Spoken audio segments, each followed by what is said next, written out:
All right, so I think the stream thing about things ready to go though. So hello everybody, MegaZardX here, back at it again to give y'all another very exciting podcast episode, that being my ZardCast episode 59. Now, whole shoot, I know it's been a little bit of time since the last podcast episode that I've been able to do because of the fact that it's just I wasn't able to actually do the podcast last weekend because, you know, holiday weekend and stuff like that. Other things kind of popped up, and I was like, all right, I'm just going to push it out by a week. But surprisingly, even though I delayed the podcast out by a week or so, I did not add anything extra to what I normally would for the list of topics for tonight. So we're still going to roll off of what I had previously here in my notes, and we'll still be going off of that. But I just kind of find that shocking, though. But I will not be doing this here alone. I do have my buddy over here, Steven. How's it going, man?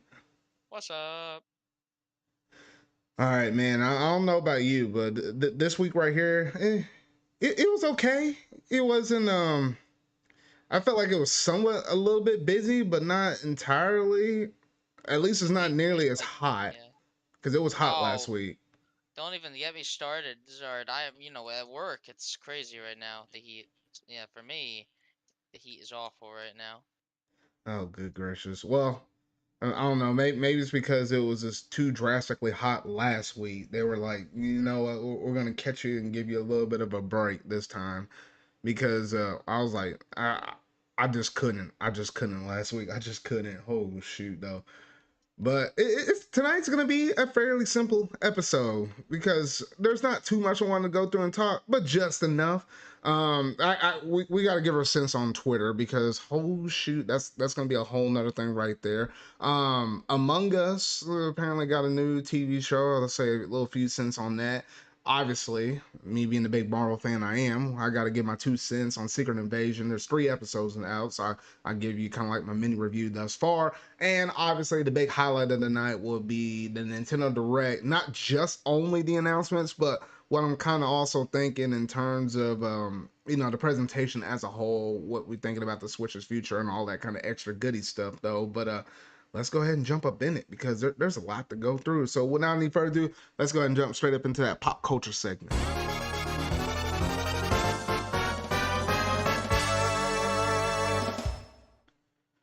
All right, so we need to get some things off this plate here because Twitter.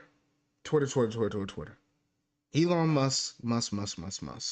He must step down. I guess that's the best one. Yeah, something like that. I don't know. If you hadn't been in the loop, I don't know how you missed it though. But apparently, it all started whenever he actually bought the company. Let's fast forward some years because I ain't got that much time though. In recent memory, what was it, Steven? About like 2 weeks ago? Is it a week and a half? Week and a half to 2 weeks ago now?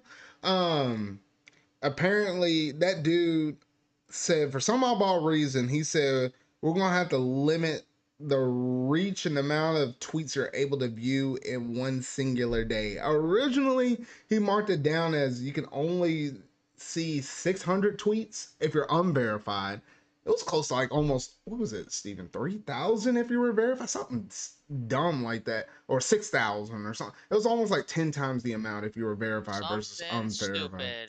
Yeah, like so it was trying to it was incentivize it. 6,000. Yeah, it was 6,000. So it was about 10 times the amount as if you were unverified. But most of Twitter, they ain't paying for that verified status. Yeah, I wouldn't say it made it incentivized. If anything, it made me want to pay for it less because I know. Well, no, I mean it incentivized. Well, if you wanted to use Twitter. Yeah. If you felt like you just couldn't go without it. But at the same time, majority of people, they weren't buying in it like what you said though. And they actually upped it to where unverified could view it for 1,000 tweets, and I guess the verified went up even a bit higher than that though. But from what I'm seeing, that essentially only lasted for about, at most, somewhere between 24 and 48 hours. Because now I'm able to go through Twitter and I'm not running into any issues. But it's just kind of dumb because he said the reason behind it was to get rid of all the bots and all of this extra stuff or whatnot. I'm like, I get why you want to get rid of bots, but why in the world are you going to make everybody suffer? Like, you affected not just people personally, which they could probably go without Twitter for 24 hours. Let's keep it $1.50. But for all the businesses, people that work off of Twitter and stuff like that. It was just chaos. I don't So even bad not that everybody just was like, where can we go? Because if this is going to be the new norm, because he said days, like it was DAYS. So we didn't know how long this mess was going to last. But what were you about to say, Steven?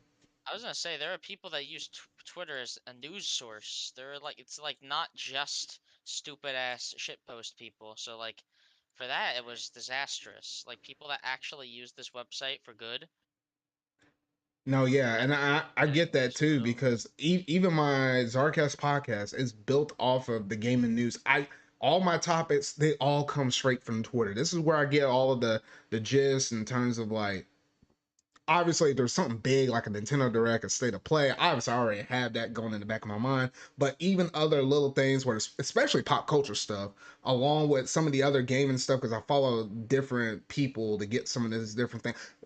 The whole foundation of this podcast is built off of Twitter. In a nutshell, it's literally built off of that. So the fact that they kind of that went up in limbo shortly before I should have had the podcast last week. I was like, what the heck is going on over here? I don't know. It just really upsetted me. You saw a whole bunch of people that started to move and say, hey, we're going to jump over to Blue Sky. And they have like, right now, that's kind of in a beta system right now. And it's like invite only. So it took me a hot second to be able to get into that thing. But lo and behold, I finally got it. I actually have an account in Blue Sky, so I actually got a backup account secured. I don't have it in the not comments, in the description box down below. But as soon as this podcast is over, or by the time you probably listen to this after the fact, the stuff should be down in the description box below. If you want to follow me on Blue Sky, I am over there now as well, though.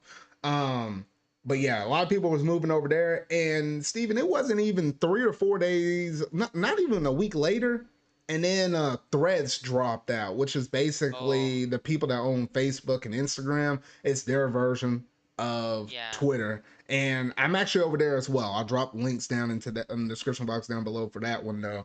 I did manage to put myself on that platform as well though. And it's kind of interesting because they're actually getting sued by Twitter because of how similar the network is with that over there. And it's kind of funny, but lo and behold, the only reason why they were doing this is because Twitter's done goofed up because of Elon Musk. I Yeah, it feel was a like you good wanted to say publicity something. stunt. It was a good publicity stunt on their end. But I don't know. Everyone already went right back to Twitter. You seen it. Yeah, no, I mean, because I think Threads as well as Blue Sky have a lot of potential. It's just obviously Blue Sky is still in beta, so not everybody can join it. Threads is just new off the block, but I don't think in Threads you're able to DM. So there's some critical things that are still only on Twitter versus that. And two, because almost everybody and their mama's still on Twitter, you still got to go back to it just to interact with some of these other people to see if they're going to go to other sites or whatnot, though. But at least for me personally and my brand and what I'm trying to do, I hate some of the things that Elon Musk has been doing. I feel like we're riding on the Titanic and it's like halfway submersion coming up, halfway going back down, Um, coming back up. And I'm I like, let me go ahead and throw my life raft up in the water just so the day that this thing actually finally does tank, I can just jump on over there and move on over. I don't know if my Titanic allegory was the best thing right now. Well, oh, Joking. you talking about Yeah, like the rich stupid. people thing. Yeah. Yeah. Um No, no. A lot it of wasn't the weird stuff topic, but happened yeah. last month. A lot of stupid stuff happened last month. And now it seems like July is being nice so far. Nothing stupid has happened yet. Yet. It's a keyword Yeah. yet. But yeah, so honestly, it's really dumb. I want Elon Musk because it's weird how he's suing the people behind Threads or whatnot though. Because at the end of the day, this dude was kind of buying this platform for a joke. He can't really run it well. Just give it to a competent CEO. So I don't got to worry about this stuff anymore. As long as you're at the helm, I don't know what's in store for the future of this Right. platform. Oh, and the other, and I think this is one of the last major things I wanted to say on Twitter. The fact that tweet decks is something that not a lot of normal people use, but it's more like people that are like social media managers. They use that. And obviously, if you're a company, you're gonna probably pay for this thing though. But if you're a smaller individual, and but TweetDecks is something that you can go through and manage all your social media posts through Twitter. And Elon Musk basically say, hey, you got 30 days, and you won't be able to use it for free anymore. You got to be verified, and you got to be paying me. And I'm like, oh shoot. And I don't know how many different people use it for free to kind of manage some of their stuff, and whether or not some people are going to be willing to pay that or they're going to be willing to jump off ship. But once we hit the end of that 30 days, we're probably going to see another, spark of debate probably pop up here soon. I don't know. I just hate how a lot of things are going behind paywalls on this thing, and I don't really see that on any other social media. Most other things is optional, but why the heck? Twitter's just being funny like that, Zard. I don't know. I just can't stand it. All right, I think I preached enough on this topic though. But at the moral, or at the end of the day, in terms of my brand and where I'm usually at right now, let me give you the short little list of where you can find me all, and you'll find all the links down in the description box down below. You can find me on Twitter. My Twitter lookalikes, in case Twitter goes down. You can find me on Threads. You can find me on Blue Sky. That's everything kind of Twitter-ish related. I'm also on Facebook, which Facebook, with my Facebook page, that was like my secondary account. I'm starting to actually use that a little bit more. You can find me there. I also created an Instagram account.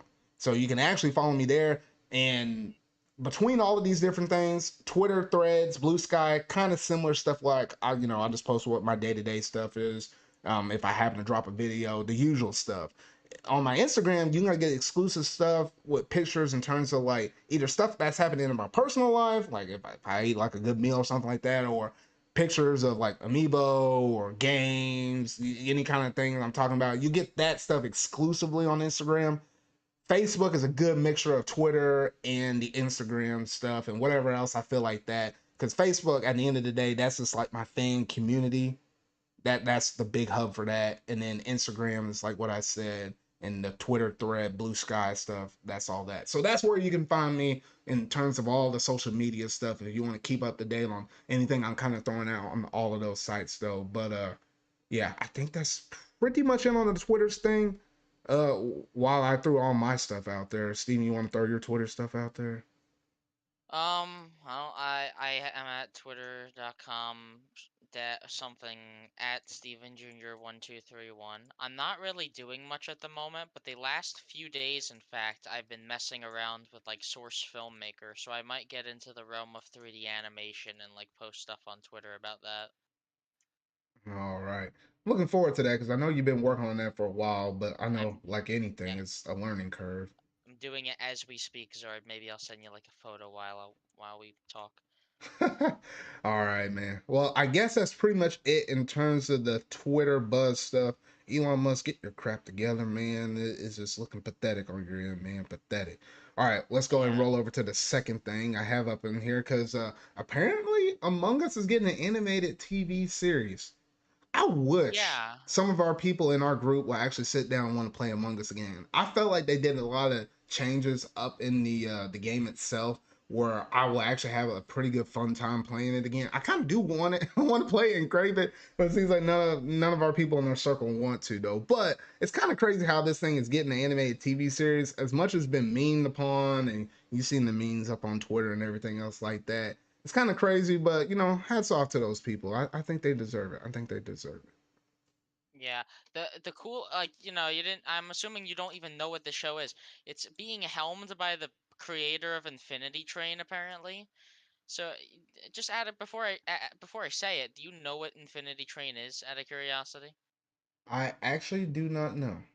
it was a story-driven animated series that aired on Cartoon Network, in like 2020 and stuff like that. It was very popular, and Cartoon Network like treated it like shit and then canceled it like very like haphazardly. Okay, I got And you. it was a show that everyone wanted renewed. Like the creator had like I think it was either a season 5 planned or a movie, and he never got to finish it. It was just something that a lot of people wanted to see, and they're never gonna do now because they're stupid. I don't know. I feel like it's always dumb when people go through and cancel shows that things that people really like, but at the end of the day, money talks. So I think that's usually the reason why most of the stuff gets canceled. Even though, man, I don't know that they hit me with a couple of bad ones back in my day when they canceled them. And it's like and I always hate it when they cancel it and it doesn't actually end properly. And I'm like, oh shoot, but They did that with Gumball, and oh, Gumball was they one of my did. favorite. Yeah, for Gumball was one of my favorite animated series I of didn't know that 2010. one actually got canceled. What the? Yeah, well, okay. Apparently, they were working on a movie, and then when the great purge happened of HBO Max, it got Oh, lost in the that. shuffle. Hmm. It apparently might be getting switched around between different studios, meaning that it could be made, could not be made. It's probably not going to be made. Hmm. It Okay. sucks because I But no, like I Gumball a lot. yeah, because literally, at least for Cartoon Network side of things, I think Gumball was the last good cartoon they had on Cartoon Network. After I that, know everything else they released, I'm like, I nah, know it we ain't like talked what it about used this to the be. other day. I would say because I think it's on HBO Max Zard, I would genuinely recommend watching Infinity Train. I watched a couple episodes. It's really interesting, mysterious type of show. Hmm. Okay. It's of course I'm assuming you have HBO Max, right? Yeah, it's my Yeah. parents that had. You know how you treat all your social medias, or not social media, your your streaming devices. It's like someone has it and you share it amongst your family members. But yeah, Yeah. So you could access it no problem, yeah. yeah. Definitely recommend that. But yeah, Among Us, apparently it's gonna be obviously some kind of adult surreal comedy, which I think is gonna be funny. I don't really think Among Us obviously died after I guess it just died from overexposure, I guess. But I'll watch it honestly. I didn't think I would, but I might honestly watch the damn show. I'll probably watch it like most adaptation things we've been getting lately, from like the Sonic stuff to Mario, and there was like a Mortal Kombat, and we had what was the other one, Uncharted. I hadn't watched the Uncharted movie yet, huh? But the Mortal Kombat movie, I heard people did not really I mean, care it wasn't for. great, but at the same time, it was just dumb fun. I liked it. I liked it. It wasn't nothing serious, but it was just dumb fun. But yeah, so honestly, not too much more to say on this one though. But just wanted to kind of throw it out there that apparently, yes, it is gonna be a thing. All right, now with those two topics out of the way, it's time to bust open the gates for Marvel because I Oh managed to no. sit down and watch the latest Disney Plus series, that being Secret Invasion. And like all things Marvel, I got to throw my hat in the arena and give my thoughts out on it. And with Secret Invasion, oh shoot, this mess is actually good. And Is it I don't know done if yet? I. No, it's not done. We're at the halfway point. Six Oh, okay. episodes. We just got to episode 3. And the fact that we're getting this right off the heels of the last thing we got, surprisingly enough, was She-Hulk. And I was Oh pretty my. vocal about how I did not like that show. And I was like, there's not a lot of Marvel related stuff within the MCU that I don't like. But when I don't like it, oh shoot, it's because it did a lot of things bad. Like gosh dang, made Captain Marvel look great in comparison though, but it's not about that. It's about Secret Invasion. Secret Invasion, I love the fact that it's all starring around Samuel L. Jackson's Nick Fury, because I always liked that dude. No matter what he did, I always liked all the work that he did within the MCU and how he portrays Nick Fury and stuff. And it's interesting because just a little small synopsis of a plot without really going into the thick of things though. We had the Creed people, which we saw that were introduced in Captain Marvel, Are you and talking about the Kree or the Scroll? uh, Because why did I say the Creed? because The yeah, scrolls. because I they're don't know why I said the different. Creed. I No, the think scrolls. yeah, My bad. I said it wrong. The scrolls. yeah. See, Yeah. I know So my Marvel. yeah, you know enough. You know enough. But yeah, Yeah, you have the scrolls, which were our allies. The Creeds, obviously, that was the enemy, and Captain Marvel switched them up. But yeah, so the yeah. scrolls.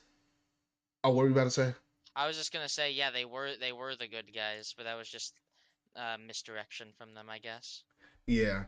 So we had the scrolls, and they were our allies, as what we kind of understood it right now. And apparently, we get to see a lot of Nick Fury's past, the stuff that happened and transpired between the events of um, shortly after Captain Marvel happened and before the events of technically what happened within like the first Iron Man movie. So this it draws a lot of flashbacks to like the early 90s or so, and you get to see how Nick Fury kind of built himself up. It kind of led to the formation of Shield, so you're kind of going into like some pre-origin stuff like that though.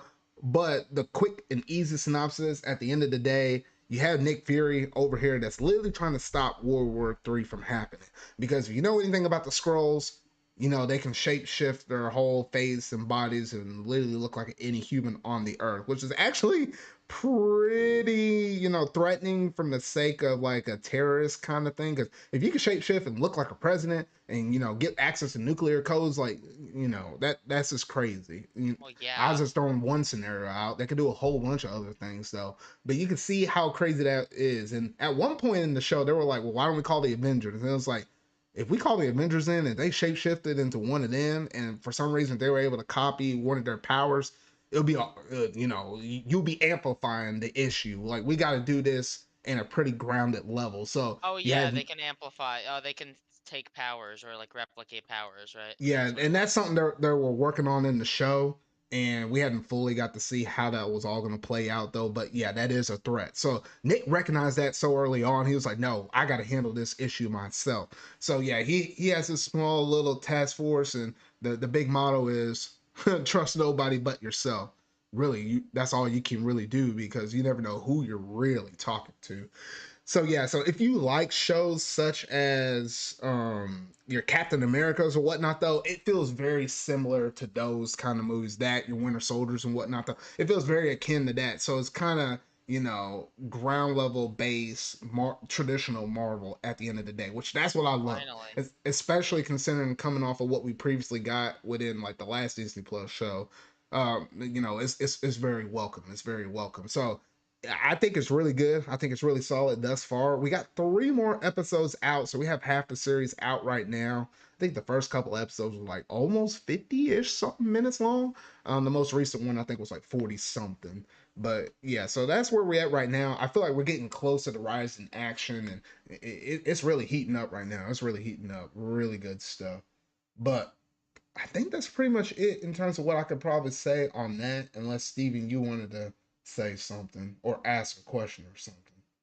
So I was gonna ask, I can't get into spoilers obviously, but I was just gonna ask with Nick Fury, I know they showed how he loses his eye in like Captain Marvel. Do you get any like other cool like I guess Easter eggs like related to where he was during like other movies or how I don't know. I think one that was always so interesting to me is like how he showed up at like Hawkeye's place in Age of Ultron unprompted.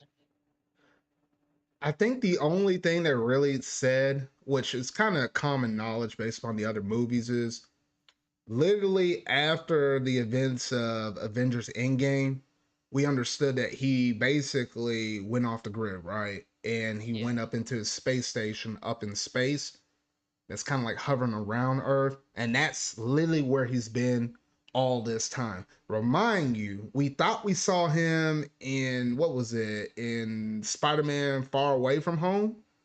Lo and behold, when you got to the very end, and I think you saw it might have been an end credit scene or something like that. It was just a scroll acting like him the whole time. Yeah, So but it was that like was one of kind the of good your. ones, right? I mean, yeah, it was a good one. Yeah, it was just a dude covering up for Nick Fury because he knew that he was up in space, but he was still up there the whole time, and he was trying to take care of the issue while Nick Fury was up in space. That's basically what he was doing that whole And time. So he asked for and I'm Spider Man's help. Yeah. and I'm gonna assume that they've already covered this in the show. What's he been doing up in space?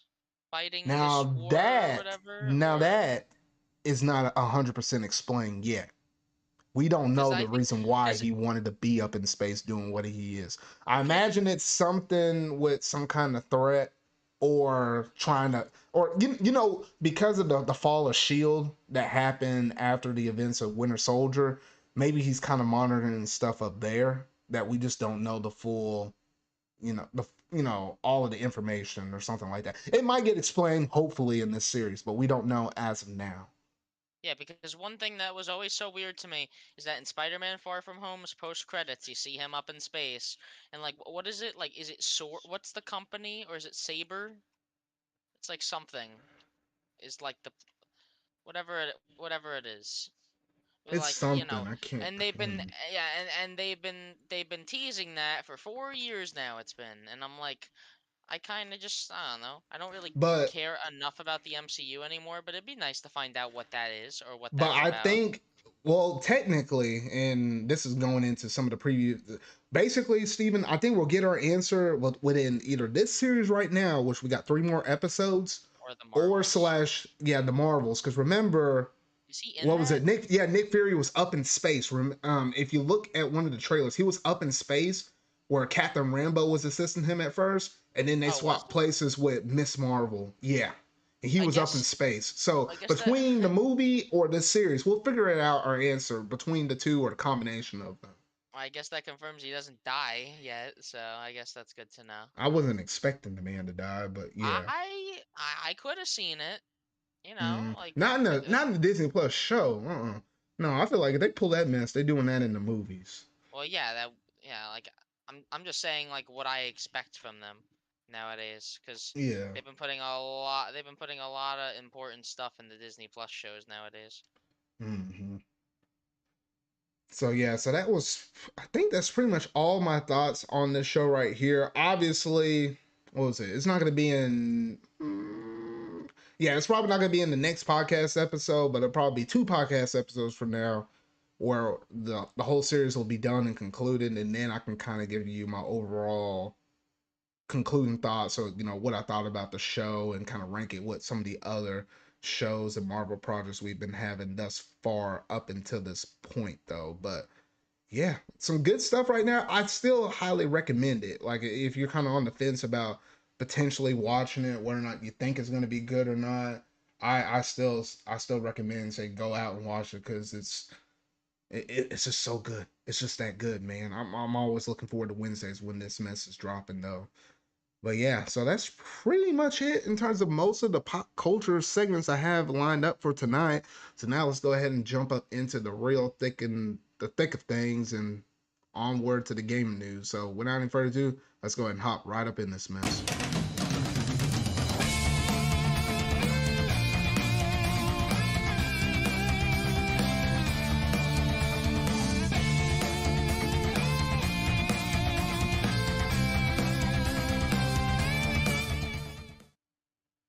All right, so now it's finally time to talk about this Nintendo Direct.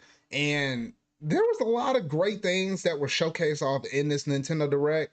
And I was like, at the end of the day, I wasn't thinking that it was actually going to be that good. Because remind you, Steven, in the lead up to this, there was some reports going around saying that there wasn't going to be anything else major showcased off in this for the rest of this year, technically from the Nintendo side of things, because they were thinking Tears of the Kingdom was going to be like the last big gigantic AAA game, I thought and so too. and I I, thought I was pretty content on that because I knew we had a couple of DLCs coming out, and I knew they were always going to throw out some smaller little games. So I was pretty content because I already had a lot on my bucket list though. But Nintendo was like, it's like as if they came out in the boxing arena. It was like, don't count us down yet. We still got life in this thing. We're still swinging.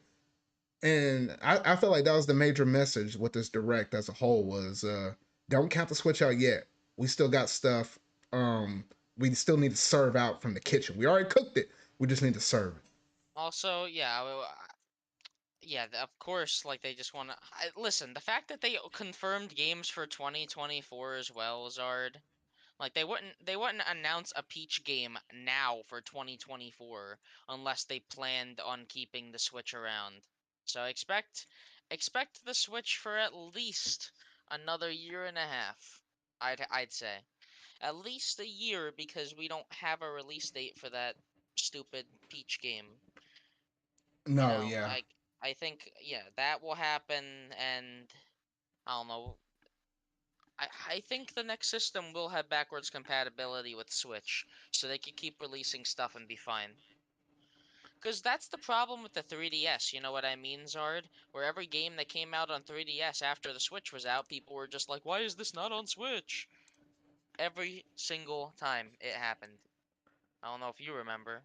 No, I remember it clear as day, and I was like, yeah, and I think that's, and I'll And probably it was talk about that towards the very end in terms of like my overall thoughts, like what you were kind of mentioning right there, though. and it was But heartbreaking because one of my favorite games of all time, Mario and Luigi Bowser's Inside Story, got a remake and no one bought it. I'm one of those people. I was like, I remember playing that DS one. I was like, yeah, I don't need to do this again. I That's kind of get how it. I am with most RPGs. I don't usually go back and replay unless it's like years. I mean years later. But yeah. So we did manage to start off with this direct with some Pokemon DLC, and I was expecting honestly, I thought we were gonna get an actual release date at least for the first wave, and yet for some oddball reason we still didn't get it. However, they still said fall and winter. However, they did say fall and winter 2024. So looking at that, I'm thinking to myself, I'm like, well, if they were to drop these in some kind of months and it said fall and winter 2024, I'm thinking the second wave will come out in November or December, which will basically mean it'll be 2 months before that at a minimum that they'll drop at least the first wave out. So I'm thinking the fall one will probably drop September, and I'm thinking the other one will either drop in November or December. I'm thinking that's where I'm kind of leaning on the DLC. I'm still looking forward to it, but I'm like at the same point, I'm like, it got to be better than Sword and Shield's DLC. Sword and But Shield's DLC was like still better than the base game, I but mean, only yeah, it because was. Sword and Shield was a lifeless and empty game. So there you go. Yeah, so I'm just thinking, at least looking at those games right here, hopefully it lives up to. I don't know if people really hyped about it. It's just more so like you got some extra stuff to do. So it was a nice way to kind of start off the presentation like that. At at least started off like that. Some people, a lot of people, at least from what I've seen on the internet, a lot of people didn't manage to kind of vibe with that, with the game actually, or not with the game, with the direct actually starting off like that though. But at least for me, I kind of expected it. So I was like, okay, it's one way to start off the direct. Yeah, very interesting. Yeah. So after they were done with that, obviously, if you knew anything about some of the other presentations that were going around, they did manage to announce Sonic Superstars, which we already knew about if you watched, what is it, the Summer Game Fest show where that got revealed off for the first time, though. But obviously, we Yeah. got to see more gameplay and stuff like that, though. It looks really promising. And apparently, we did manage to get, a somewhat news update since they actually revealed all of this stuff, was the fact that this game could potentially be coming out the very same week as Super Mario Bros. Wonder, which we'll talk about Yeah, Wonder I'm a little not. later on. But I'm Woo! like, oh my goodness, like the fact that we possibly can go back to them early days, Sonic versus Mario in terms of I the hope platform and not. space. I'm like, gosh, dang. Like, come on, I want this Sonic game to succeed. This is like the Sonic game I've been waiting for. They better not do that. I don't know. I Cause don't come know on, how. let's Well, be I mean, honest. it is No, multi-plat, but let's no keep it real. matter. We know that Sonic is gonna sell best on the Switch anyway. Yeah, well, I'm pretty sure Forces did sell best on Switch, so that's a safe bet. But yeah, now it's competing with a game that looks better, honestly. So No, yeah. what So at least with what can this I game, say? I'm trying to think. I don't know which system I'll probably just get it on Switch because it's just like I don't know. I feel like Nintendo platforms are just kind of perfect for Sonic games in general though. But yeah, so honestly, really nice. We already kind of knew that announcement though, but for some people out there, that might have been the first time that they might have actually got that information revealed to them and whatnot though. So some pretty good stuff right there. Pretty good stuff. Um, the next title was a little weird. Like, what is this called? Like, Singularity 6 from Polio or whatnot though. I don't know. We started getting some weird cozy like games. It wasn't really speaking to me or nothing like that. I don't know about you, Steven. This is I think we at this point in the direct it started kind of going into like a small little lull. What do you think? Like right after Sonic Superstars, yeah, for a little while it went down for a bit. But like every direct has that. Every direct, come on. I mean, yeah, That's you what couldn't keep the consistent bangers coming out here though, but like there's some games that you can kind of reveal. I'm like, oh, I know this isn't my kind of game, but I can understand it for other people. well, But yeah, no, no, in yeah, these they ones, didn't do that. I couldn't see them. I just couldn't see it. I don't know. Yeah, they didn't do that. That's for sure. I get what you're saying. At least for me though, I didn't care because it didn't go on for that long, and then they got into the next thing. So Yeah, and the next one, I was like, oh shoot, triple yes, whammy. they managed to talk about Persona 5 Tactica, which once again, another game we already basically knew about from a previous showcase. But looking at this one, I'm like, okay. I'm like, I can see it. I don't know whether or not I'm gonna get it because there's just so much competition with a lot of games that are coming out within the distant future. Like the second half, as we keep going further along in this direct, this stuff is gonna get it the schedule is gonna get really full really quick though. But what I really was looking at, even more so than Persona 5 Tactica, I was looking on the Switch to see were we gonna get Persona 3 Reload on the Switch? Because it was weird because if you go back to Persona 5 Royal, whenever that was first announced and getting ported to all of these other consoles and PC and stuff like that, they saved the Switch announcement for like very, one of the last things, and that wasn't revealed until Nintendo Direct. So I was thinking maybe they'll do the same thing with Persona with the Switch, and lo and behold, that is not actually the case. So I was like, Yeah, feel a little salty about it. But I mean, I still have the PS5, so it's not like what I for won't Persona play it. 3? But yeah, Persona 3. But here's yeah, the trailer already leaked with a Switch version, so I don't know why they're not showing it, or maybe that version's canceled or something. I But don't like, there's know. a I don't trailer know if it's like leaked where true. I mean, yeah, because I remember seeing that trailer and it's there, but I'm like, it's at this right, point, it's you would true. have, especially with a Nintendo Direct, you would have announced that. So I'm That kind of yeah. concerned now. I'm like, If anything, that I don't know if you've seen that trailer was like people's main evidence that there was a direct coming. They were like, "Oh yeah, my that God, is true. Persona was out there leaking stuff left and right. This the well, whole yeah, time. I was like, dang. but then like all the leaks came out about a new 2D Mario and the new SNES remake, and all of it came out to be true. And this direct got basically leaked 2 days beforehand, and no one believed it. Oh no, I didn't see any of that mess. Well, then you got lucky, honestly, Zard. Did you see it? Yes, I'm surprised. Okay. it was pretty easy to see. Everyone was posting about it. It Oh, was, well, but luckily I wasn't following them people. well, obviously, just so you know, the now the main thing that was in it was just SNES remake, new 2D Mario, and that it would be like this week or whatever it was. Hmm. All right. Well, I guess that was pretty much it in terms of the Persona front. A little disappointed we didn't get Persona 3 Reload. I don't know. Maybe it'll still be a thing. Who knows? Who knows? But yeah, so apparently that game's coming out on November 17th. Then they started going into some weird category stuff once again. Like they started showing casing off like a whole bunch of third party stuff.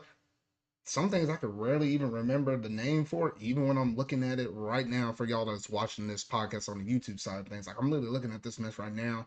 I'm There's like, that what's simulator, like life simulator game. That's well, the one one I was called remember. Myth Force, and that's what's kind of showing right now. I was like, okay, so let me skip past that. Then they went and announced another Splatfest for Splatoon 3, which is literally going to happen next weekend. And they actually revealed in it that, yes, it's going to be around ice cream. Vanilla versus strawberry versus chocolate chip, mint chocolate chip.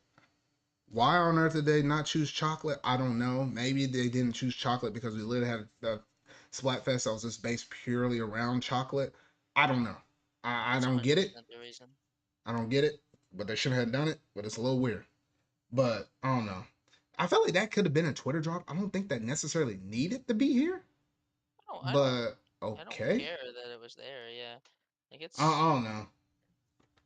I guess Well, it's I just don't to know. kind of keep it relevant, to kind of keep Splatoon in people's Well, minds. I think it's the main actually, reason. actually, I disagree. I don't know if you realize they've kind of revealed Splatfests in every single direct. At least when a direct happens, they make sure to reveal a Splatfest around that time too. They Hmm. did this exact same thing with you know, the the one about chocolates. I'm pretty sure it was like one of them. I think it was the one about chocolates where they revealed in the last direct. They've just been doing that, I guess, which it's cool, I guess. Yeah, no, it's cool, and I mean, some of them I don't think have been, but then again, these Splatfests have been spaced out almost so much, where almost it seems like everyone has been mentioning a Splatfest though. But I think a couple of them managed to fall through the cracks though. But looking forward to the Splatfest nonetheless. I will be repping vanilla because if you choose any other choice, you're just wrong. There's just I'm no way to also slice or choosing dice it. vanilla. I can understand if you choose strawberry, but if you choose mint chocolate chip, there's just something wrong with you, man. All they I don't had to prefer do to was give eat. me regular chocolate. They give me regular chocolate, I would have voted for it. I'm a simple man, but no, they had to be funny. They had to just not, they had to go against the grain. Yeah. I don't, So I don't get it. yeah. Why So would they they did do this that, to me? and I think they announced the Foggy Notion thing, which I played a little bit of that. That was pretty fun and whatnot, though. But yeah, I that was it didn't on the play the. Splatoon front. I wanted to play Foggy Notion. I just wasn't there. Hmm. All right, so that was pretty much it in the Splatoon stuff. Pretty straightforward with that right there. And then we go ahead and jump to some game that I've been waiting for a very long time. Something that was announced all the way back in 2018, and they hadn't gave us not a single update since then. Yes, I'm talking about Detective Pikachu. Because we knew about this game since what was it? It was like a Pokemon conference thing that was like shortly before COVID happened. And it was like in 2018, and they say yes, there is going to be a sequel to Detective Pikachu, and I was like, yes. I actually still have it on 3DS. I had not played the original first one though, but I like the appeal of it, going through and solving detective doing detective work, solving mysteries and stuff like that. Kind of like a visualish, novelish kind of game, but just a little different with the Pokemon spin up on it, though. I just kind of like that approach, and I was like, I could get down behind this, but it just took so long because I did not know whether or not they were remaking the first one, if it's a full blown sequel. Now we kind of know it's basically a sequel, but we didn't know it at the time or whatnot, though. So I was like, okay. I was like, well, at least now we finally have this mess because I don't know. It's. Whew, I'm just glad we're finally getting Yeah, it took them long enough. it. Yeah, Uh, it took them long enough. yeah, and then obviously, we also if we got the triple whammy. We got what the Peach game, which looks interesting. Uh, we also got like I wish I could say more about the Peach game, but it's a Peach game. It's got Peach in it, and it looks like it might be level based because in that trailer they're like, oh, she found this at the end of a level, so it maybe is gonna be like more of like a tropical freeze or a Yoshi type thing, where it's level based but just like at a different perspective. We don't know much about the Peach game, I'm which looks surprised you jumped interesting. straight up into that within the triple whammy and not about the other one. But I'll take what you've been What, dishing Detective now. Pikachu? I No, no, don't no, no, care no, about. no, I no, no, wish I could no. care about No, that. no, no, no, no. You said triple What? whammy. I'm talking about between Mario, Peach, and Luigi. You jumped straight into the Peach announcement. I'm just surprised with that. I said Oh, I would roll along with that. I'm I gonna be was done with completely Detective honest. Pikachu, but yeah, I'm gonna be completely honest for a second. I know this is disgraceful. I almost forgot what the Mario announcement was. Don't kill me. bruh. Oh my gosh. But anyway, we'll go off of the Princess Peach thing. I think it's surprising the fact that it's been this long since we had like a Peach dedicated game. The last time we had one, I think, was technically on the DS. So I was like, okay. I was like, all right, I'll take it. I'll take it. It looks pretty nice. But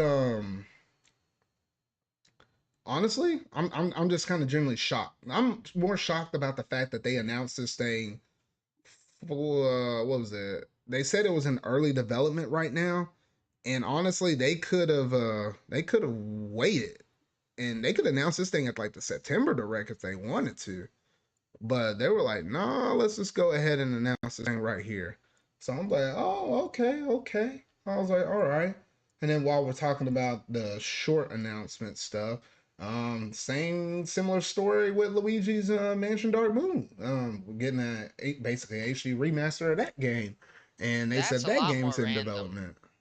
And I'm That like, game, okay, out of all the games, are that one is definitely the most random. Cause like that's not really, it's not really a beloved game. Like out of all the 3DS remasters you could have done, I would have chose a different game. But like, you know, what are we gonna do?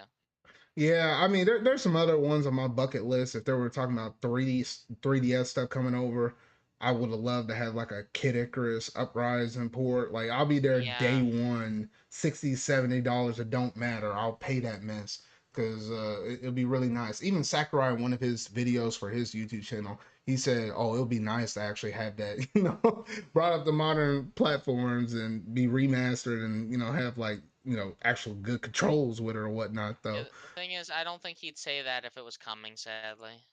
yeah. So I don't know, but nonetheless, some pretty good announcements right there. But obviously, the big major hitter between the triple whammy was obviously we're getting a remake, Super Mario Mario RPG. All RPG. y'all people and your mamas that was complaining about this every single week about us not having this game added to the SNES online app. Well, now you have a full blown remake. So now that people can finally calm down about that mess not You being think on they're there. gonna calm down? No, they're just gonna hype overload about this remake, which good. They No, I deserve mean it. calm down in terms of front of that SNES game coming to the SNES online. I think that was Yeah. like one of the last major ones to be have us have a way to be able to play that game in one way, shape, form, or fashion though. But yeah, so honestly, this game looks really nice. I remember playing Super Mario RPG. I never actually managed to finish it because I think originally I had experience with it via the SNES Classic. That's where I put a little bit of time up in there though, but I never went through and played the whole entire thing though. So really nice that this is getting a full blown remake. It is coming out in the month of November. I think it's November 17th, correct me if I'm wrong, but I think it's I think like so. basically a few days after my birthday though. So really Wait, is nice, that? really, huh? Oh, wait, is this the same day as the Persona 3 thing? Is it? These motherfuckers.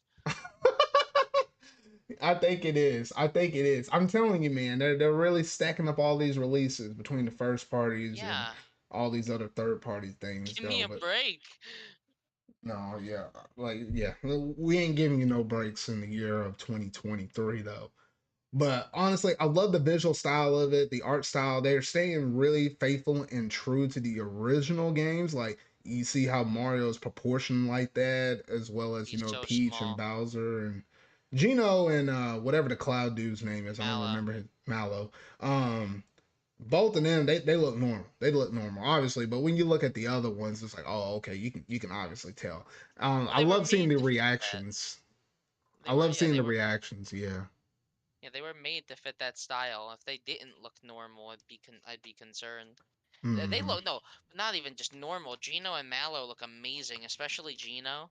Like, so many people wanted him in Smash, and now they got something probably honestly better. Yeah, no, they So, definitely do got somebody better now, thankfully.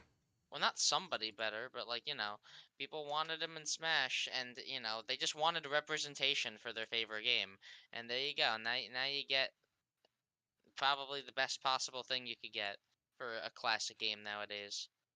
Yeah, Because no. Yeah, and I'm really looking forward to playing this game though. It's just hopefully I got the time to fit everything up in here though. The did art you style ever is play cool. the original? No, I played the original. I Okay. never beat it, but I got a decent way up in it. But yeah, so hopefully with this remake now, I'll be able to actually go through the whole entire thing now. And it's kind of interesting because considering where we at with like the Mario RPG series, it's like you have Paper Mario, Mario and Luigi seems to be dead. So the fact they actually decided to get with Square Enix and that was actually able to give us this game, I'm like, oh, okay. So like, if this game sells well, who knows what we can get in terms of like the Mario and Luigi style, or just Mario and Luigi, or just another Mario RPG that go to the back to the drawing board and make a brand new one. It's interesting the fact they're giving us this, which basically stemmed off and split. the RPG series into Mario and Luigi and Paper Mario. Paper Mario is still going strong, despite what the fans might say and whatnot. Though it's just interesting that they went all the way back to the OG and said we're gonna give this a remake though. So you know anything's possible now at this point though. But yeah, it's definitely one of the most unique games that I'm actually looking forward to for this year. So excited. I'm so excited.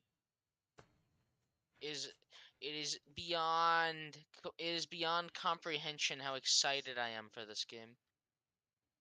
I don't even care. I already played the original, obviously. Doesn't matter though. This is gonna be peak. This is going to be peak fiction. Peak fiction. Oh goodness. Yeah. So on yeah, so really good stuff right there. And I'll you know what? At that point in the direct, I was like, I felt pretty good and pretty content with what we had. Between the triple whammy and the stuff that we got before it, like the Detective Pikachu and stuff like that. I thought I was pretty good. I thought I was pretty good. I was doing pretty good at this point. I was like, they can announce anything else. I thought this would have been, just okay direct, just okay solid.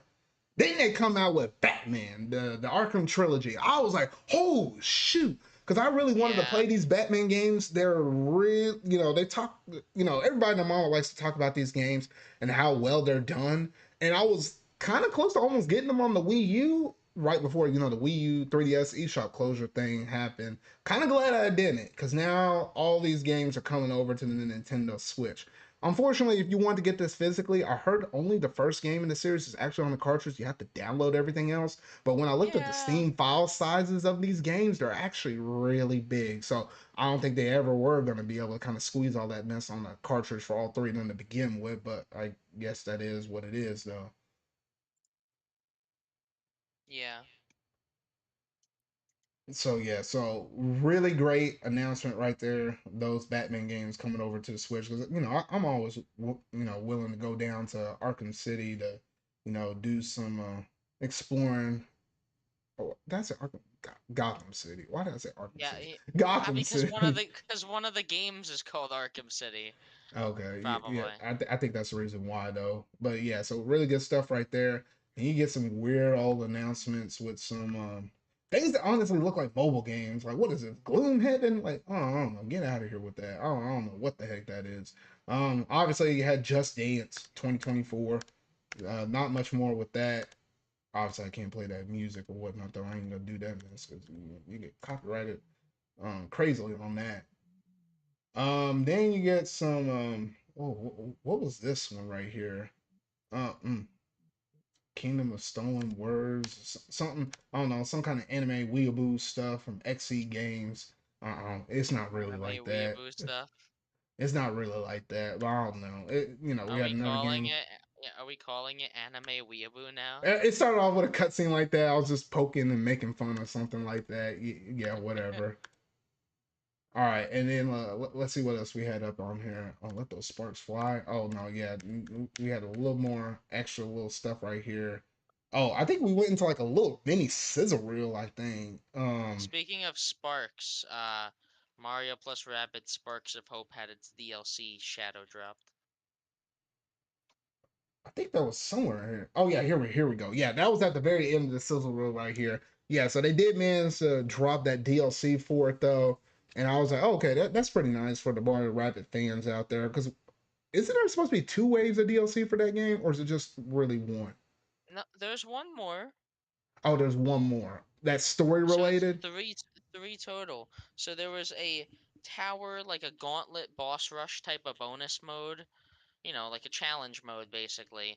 Then they added this new, almost like a story expansion, similar to what the DK one was for the original game. And then lastly is going to be this little side adventure with Rayman and Rabbid Mario and Rabbid Peach. They're bringing back Rayman fucking finally.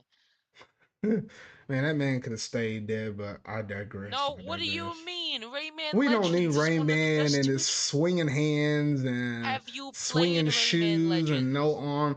I played whatever Rain Man game that was on the Wii on U. Switch? Oh, okay. No, Yes. not Then you Switch, the played Wii Rayman U. Legends. Yeah, I played that demo. I was like, I don't really have nothing against it. It ain't my cup of tea though, but I did like some of the music that they played I in swear it to God, during some of those moments. I swear to God, I'll buy you the game on Switch. play No, it. you better not, because my backlog is already pretty bad I know, I in know. and of No, no, itself. it's a fun game though. Rayman Legends, at least on Definitive Edition on Switch, has so much stuff to do, and it's just a nice, good old single player game. It's yeah, I get used to it. Obviously, it's different from your Mario's and all that. It's a lot more. It's a lot harder. Yeah. So yeah, so good stuff. The fact we got the Mario Rabbit Sparks of Hope DLC showcased off, and That then game bombed though, yeah, apparently. well, according to their reports, we really don't know the sales of it. They're not sharing that, but they did manage to the next game or next game revealed after that. They finally got to revealed another Dragon Quest game. No, it's not Dragon Quest 3 HD 2D. No, it's not no Dragon Quest 12. Too early for that mess though. Oh yeah. But apparently they're bringing back a Dragon Quest game in terms of monsters. I What think that's new. I don't think that's something they're bringing back. I say bring it back because it's a series that has been kind of dormant for a while. We're talking about Dragon Quest Monsters, and they have a new entry, that being the Dark Prince. And apparently, from everything I was kind of seeing up in this game, it's basically like Pokemon. Like you're kind of buddying up with these different monsters and actually using them in battles and stuff like that. You actually did get to see one of the heroes within, like, what was it, Dragon Quest 8 timeline? 8? 7? 8? Some, I don't know. One of those early timelines or whatnot, though. But yeah, so essentially you kind of follow around this one dude. He's taming monsters and stuff like that. He almost looks like an anti-hero. He gives off that anti-hero kind of vibes or whatnot, though.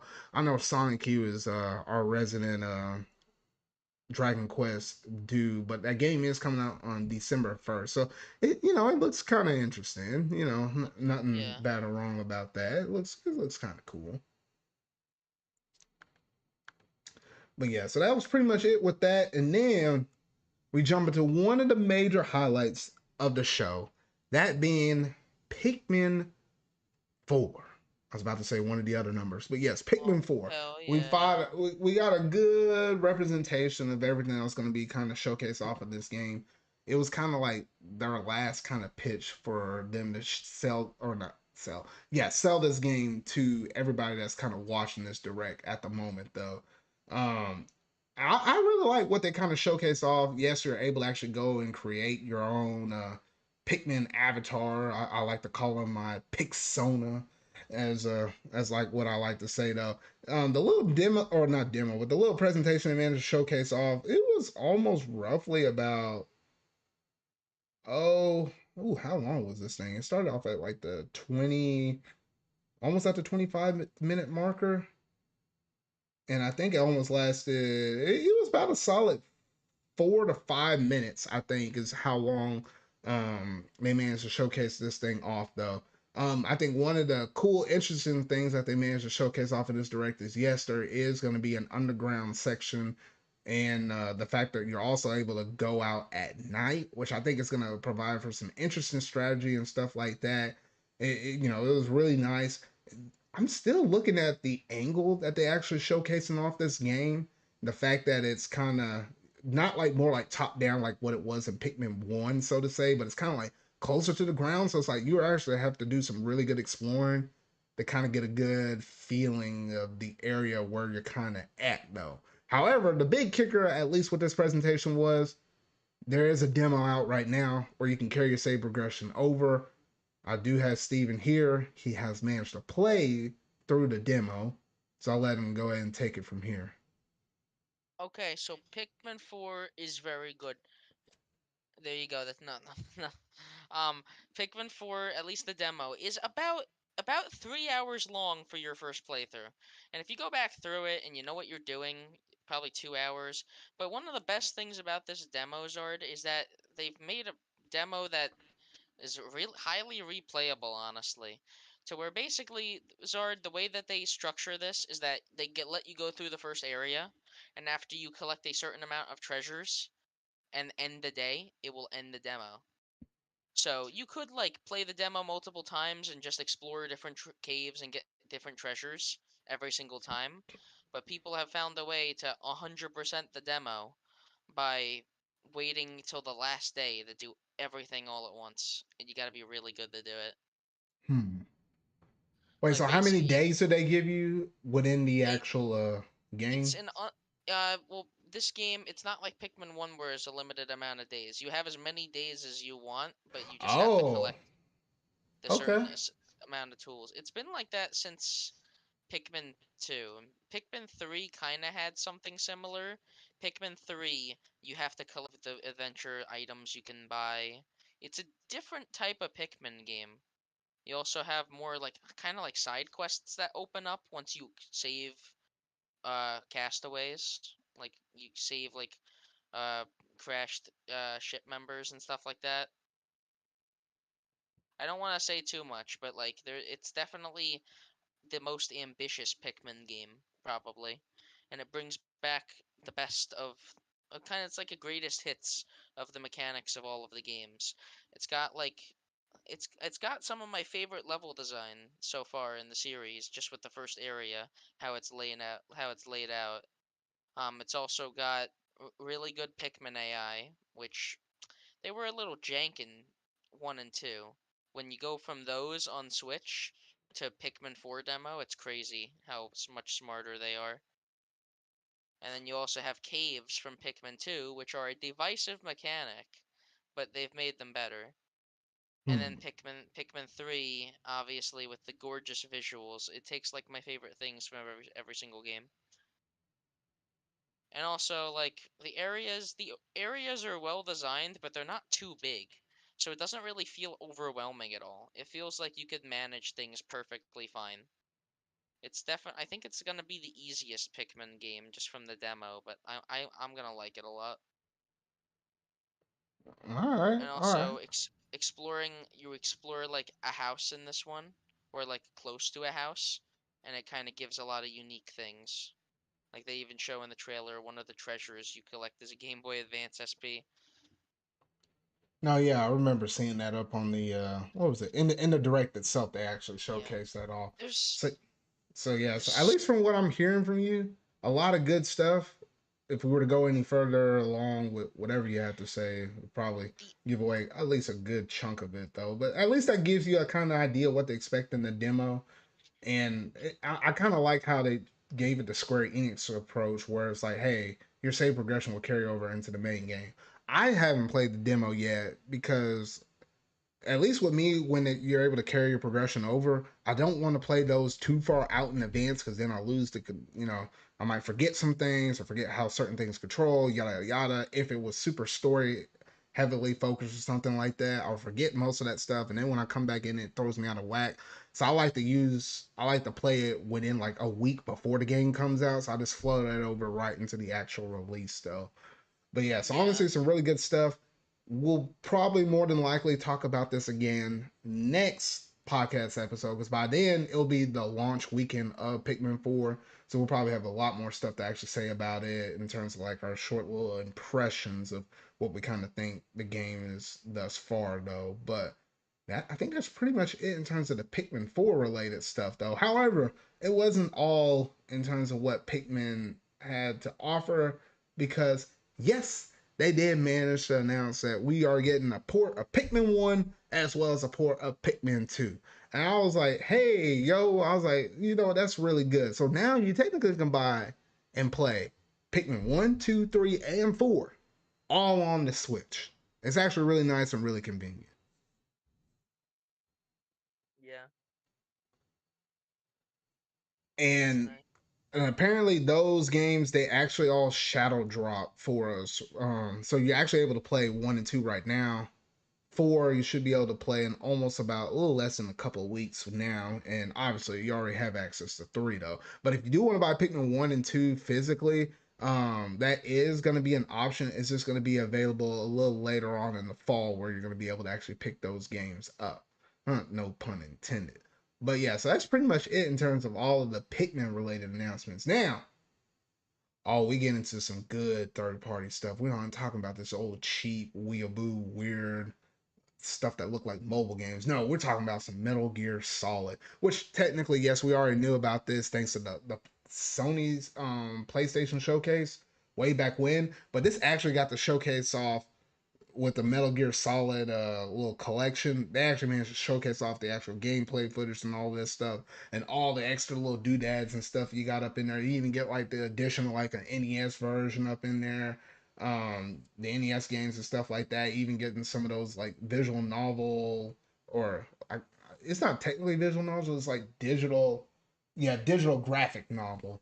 You even Yeah. get some of that stuff added up. It's a lot of good stuff. And the fact they say volume one means that it's kind of implying we're going to get a volume two at some point, though. But I Hey, am really looking forward to this, though. yeah, no, yeah, the fact we're getting Volume 1. And here's the thing, like, there's not many other games they could do. Like, there's a lot in this one, so that means that Volume 2 could be the good ones. Well, not the good one. The ones that people want the most is what I should say. AKA, I don't know if you've ever looked into this, Zard. Metal Gear Solid 4 has just never, to my knowledge, Metal Gear Solid 4 is stuck on PS3. No, yeah, I think it is kind of stuck, and I think that's the reason why people are like, "Hey, let's put it on modern stuff." And obviously, yeah, Metal Gear Solid Five, which that's already on modern platforms, though. But yeah, I think that's what people are looking forward to the most. I have not played any Metal Gear unless I'm counting the demo or whatnot. Though I heard some good stuff about it, especially since the remake of what we're gonna get with Metal Gear Solid Three, that being called Delta. I'm like, hey, that looks really great. I'm really looking forward to it and whatnot. So I'm like, hey, whenever these games drop out, I will be picking them up on the Switch. Once again, everything in his mama wants to drop out in the month of October. So I'm like, oh my gosh, is this gonna be one more thing to kind of add up in there? I'm like, oh man, you're killing me over here. Y'all just killing me. But yeah, honestly, some really great stuff that was announced up in that one right there. Yeah. Then you have some weird ones again, Vampire Survivor, Headbangers Apparently, Rhythm thing. apparently Vampire Survivor is like an existing game already, which I did not know, and people like it. Hmm. Apparently it's a game that people have played and like, which it looked okay, I guess. I listen, I can't say much because I've played, like I can't say much about game taste because I genuinely like something like Cookie Clicker, which most people would say is the most boring thing ever. It is. Well, Don't play you're it. wrong, but you're allowed to be wrong. It's not that I'm allowed to be wrong. I'm trying to make sure my audience knows that that is not a good game and I don't recommend it. It doesn't have my Zard approval on it. Your Zard approval, I guess. But so we had that little thing right there. Then they announced look, what is this? A crow bird game? Something Headbangers Rhythm Royale. I'm like, what the heck? Okay, Yeah, whatever. I don't like how that game looks. I don't like it either. Penny's Big Breakaway. Okay. Oh, no, no, no, no, no, no, no. We're not. Zard, that game is made by the people that made Sonic Mania. That by itself already gives me hype. No, Eh, man. You looking at this footage right now? yeah, what's wrong with it? I don't know. I don't know. It don't look like my It's cup of a tea. 3D platformer based on momentum and speed. What do you not like about it? Did you like Sonic Mania? I like Sonic Mania, but this ain't it, bro. This ain't it. Well, what do you not like about it? See, I like, don't know. yeah, I'm confused. You don't. Zard, if they release like a demo or something, at least give it a chance because it looks pretty good. If you don't like the art style, I guess that's one thing. I don't know. But like, There's just nothing screaming at me that this is super unique, something that is a must play considering the competition and all of that stuff. I just don't know. what? I don't know. Name like another like 3D platformer at the moment that's like incredible. I guess that's like level based because like I feel like I don't know. I would say Mario 3D World, but that isn't like insanely momentum based or like flow really well because this game looks like it's gonna flow really well like I'm not something saying that like the game Sonic is Mania. bad. It's just not my kind of game. I don't know. Yeah, I mean, because feel this game kind of reminds me a little bit of like Super Lucky's Tale, which I think is like probably the most recent thing besides 3D. Not 3D. Super Super Lucky's Mario Tale 3D was a World. But I've yeah, played Super Lucky's Tale. That game's actually pretty good. yeah. Don't overlook that game because it's a 3D platformer. No, I wasn't gonna plan on overlooking it though, but I know, I'm just saying, yeah, like I understand like where you're coming from, like 3D platformers are a little samey, I guess. I don't know. I yeah, like how it looks, and just hearing the fact that it's from Evening Star, who made Sonic Mania, was enough for me. I'll trust those people with my fucking life. bro. All right. Well, I think that's pretty much it in terms of that one platformer, though, because, once we roll on a little bit after that, then, of course, we get back into some good first party stuff. That being, we got the addition of the Mario Kart 8 Deluxe Booster Course Pass I'm so revealed excited. to us. And actually, since then, since this direct, we actually know like the full blown scale of like all the different courses that are going to be added up in there. Of course, they added some new characters like Petey Piranha, Wiggler, as well as what was it? Kamek. Kamek. There you go. Thank you. Yeah, I'm so we so got all I'm three so of those excited. added up in there. And course wise, we had a decent amount of stuff. I have to pull this mess up on Okay, Twitter. so Zard, I'm just gonna remember it from memory, okay? So we have Tour, a course from Tour, Athens Dash, which is based on Athens, Greece. It looks really nice. It's got a lot of ancient like pillars and stuff. The track design, from what I've seen in Tour, is like one of the most intricate Tour tracks they've made.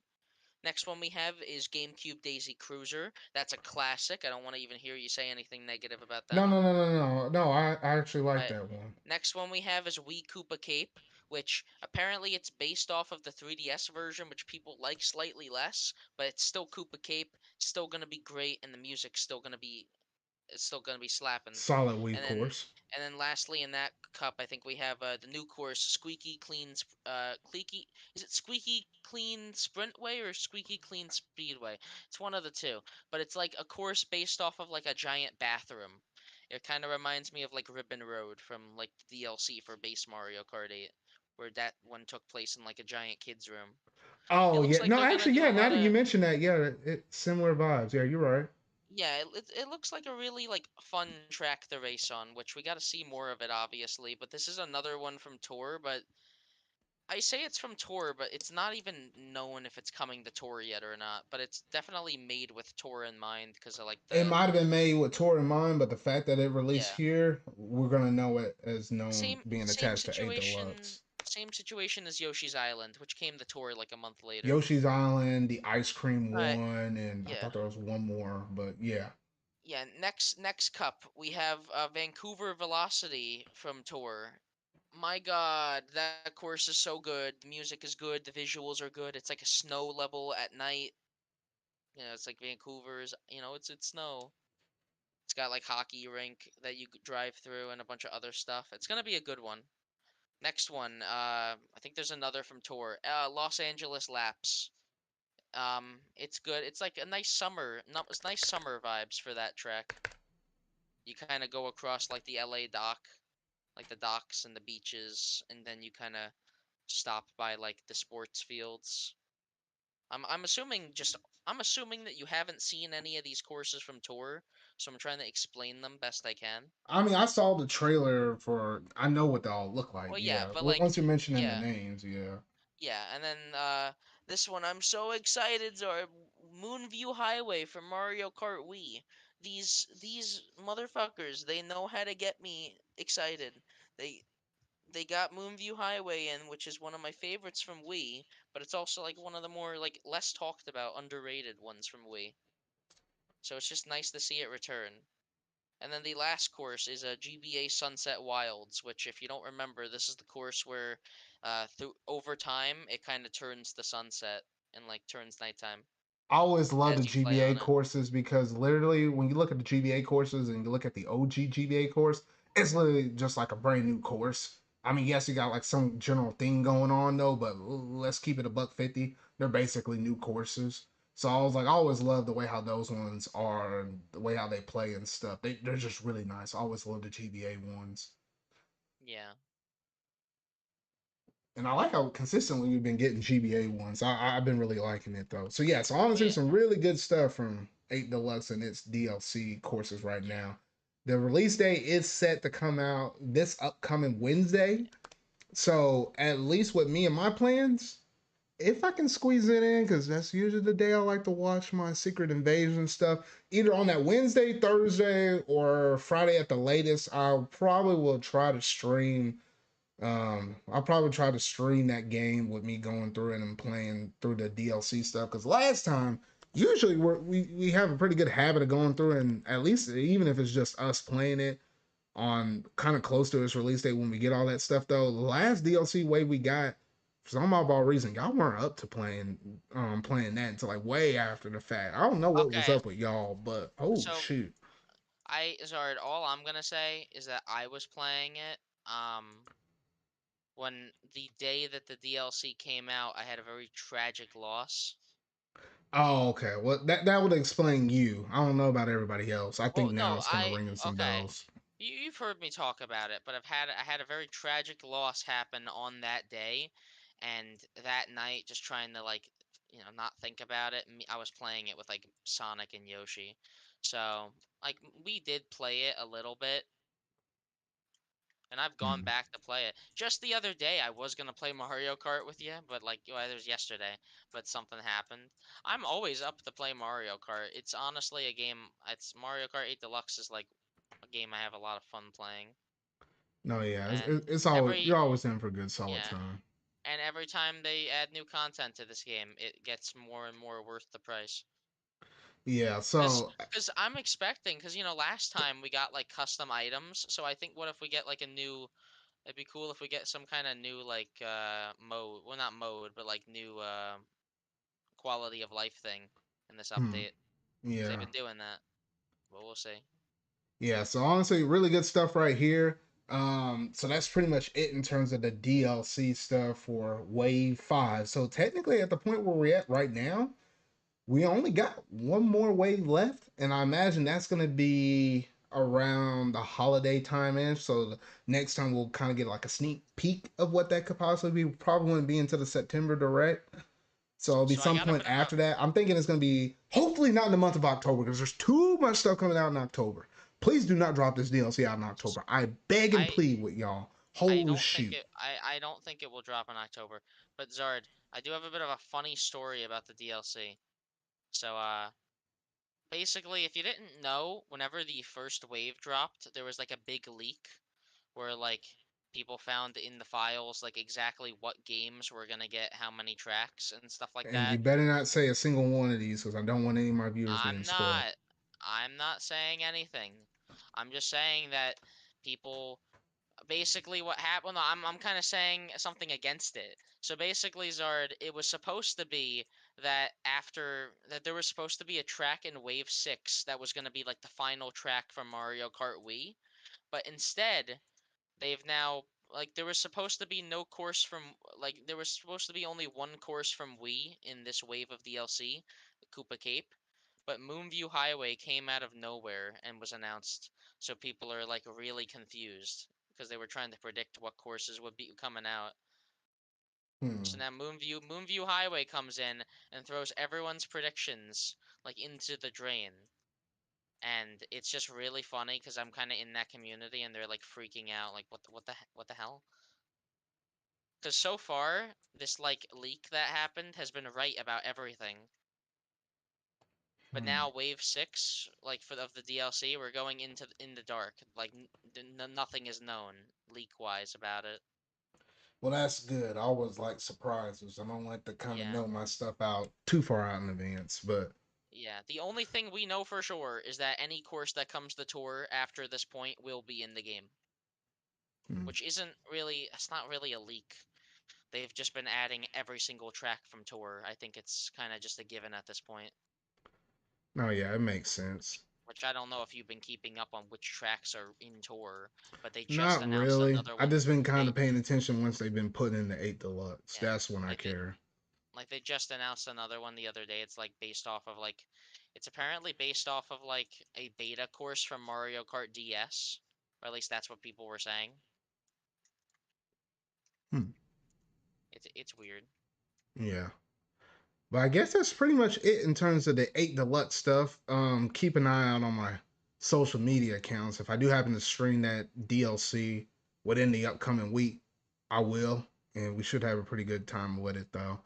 But yeah, so that was pretty much it for that. Then we got hit with another pretty cool RPG. I wasn't expecting it. That being from Star Ocean. Now, if you know anything about some Star Ocean, a lot of people know it for the series that it's a classic with most people that like RPGs, but typically with most modern Star Ocean games, a lot of people don't really like them. However, looking at this one, from what I got from the Star Ocean community, people always said that the second game in the series was always one of the best ones. And it's interesting with the art style they went with this game. Like you have like a 2D sprite with your character, but the environments and stuff are all fully 3D. So it's not like your HD I 2D like you have like with Octopath Travel, Triangle Strategy and stuff. So it's a little bit different, but I still think it works. It still looks kind of cool. I necessarily, I don't know, I'm kind of torn. I don't really think the art style meshes well, personally. But like, still looks like it's a fun game. So what, it's a remake Yeah, it's basically like a of remake a second the game second from game. Yeah. yeah. And also like the 2D portraits that pop up whenever you're having dialogue speaking between the two. I actually love that quite a bit. I was like, man, if I had the time, I actually probably will go through and try to play through this. It's not like you need to play the first game in the series to understand the second. They are kind of independent like that. You might have some little bit of mini ties or here or there, but from what I heard, you can kind of jump up in this one like that. So I was like, it looks really cool. If I can, manage to get my hands on it and actually have the time, I would love to actually sit down and play this one because I just like the way how it really looks. I don't know. It's just the RPG fan in me speaking like that. I don't know. I really kind of like it. I'm kind of digging it though. But yeah, so we have that game that is confirmed to be coming out on November 2nd. So yeah, pretty stacked between October and November. So I was like, oh shoot. Moving the train along, we got another WarioWare game.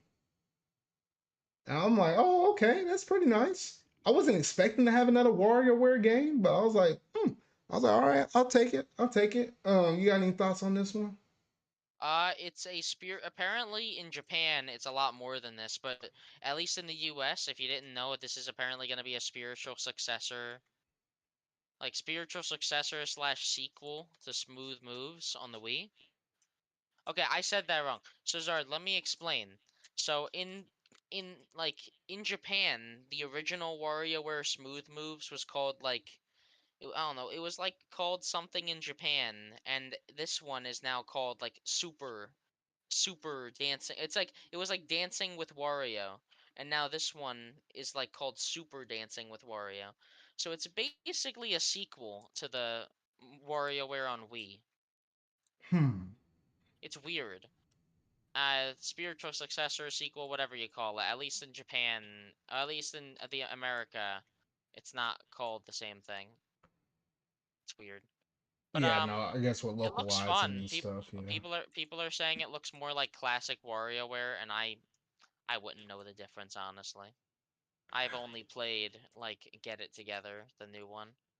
Oh no, the only experience I had with the WarioWare series was the one that was on GBA. That's the only one I own.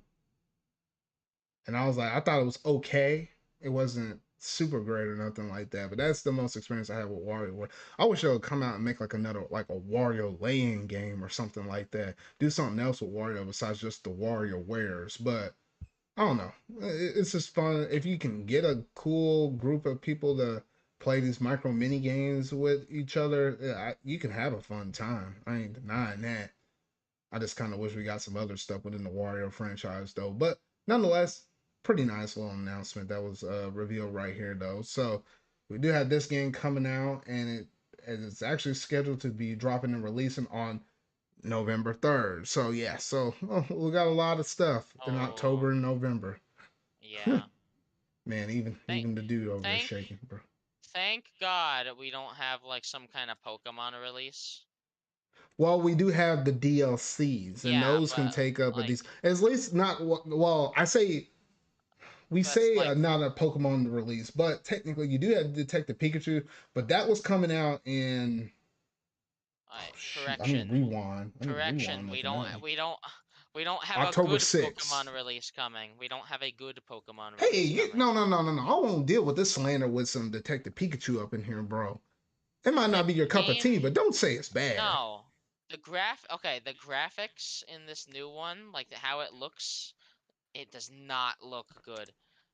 I don't like the lighting or something with that game, what they've shown just does not look good in the I mean, slightest. it doesn't look as great as what it could be, but then again, I guess the 3DS one actually looked good considering what the 3DS was capable of. And when you looked at that, people thought that was actually looking really good. But I agree, it could have looked better. But at the end of the day, it's going to be more so about the story experience. That's going to be the most important thing about it, at least with me.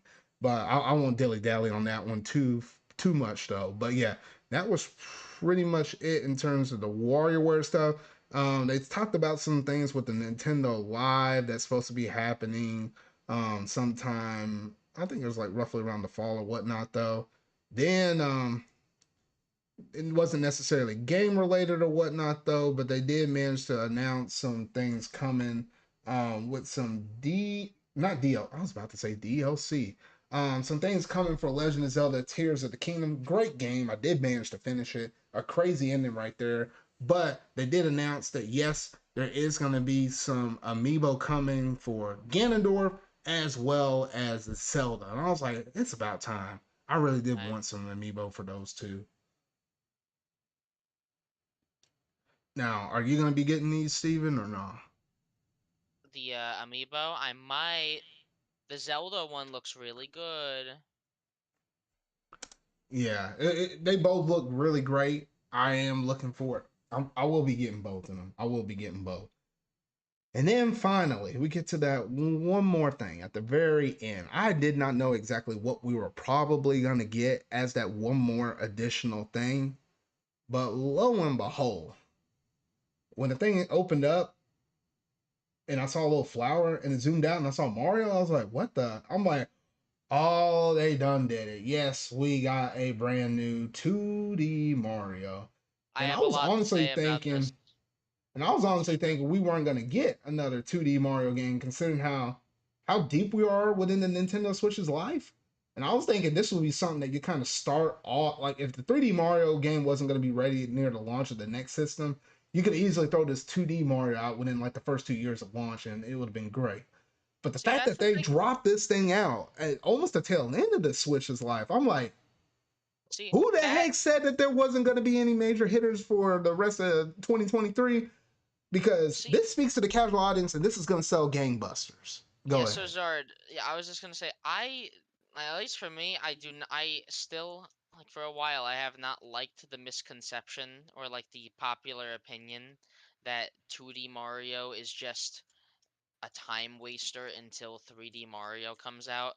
Because I would say that 2D Mario is on a more consistent quality level than 3D Mario half the time.